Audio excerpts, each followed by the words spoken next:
Bank খাতের টেকসই প্রবৃদ্ধির জন্য এই খাতের ঝুঁকি শনাক্তকরণ, পরিমাপ, পর্যবেক্ষণ এবং প্রশমন এই চারটি স্তম্ভকে শক্তিশালী করতে বাস্তবমুখী পদক্ষেপ নেবার আহ্বান জানানো হয়েছে সাউথ বাংলা এগ্রিকালচারাল ব্যাংকের বার্ষিক ঝুঁকি ব্যবস্থাপনা সম্মেলন 2025-এ।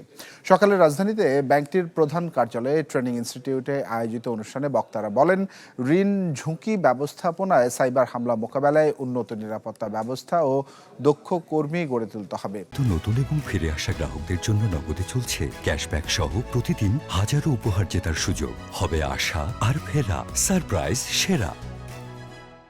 ঝুঁকি ব্যবস্থাপনা সংস্কৃতি গড়ে তুলতে প্রতিষ্ঠানের শীর্ষ কর্তা থেকে মাঠ পর্যায়ের কর্মীদেরও জবাবদিহিতা এবং নৈতিকতার মানসিকতা তৈরির আহ্বান জানানো হয়।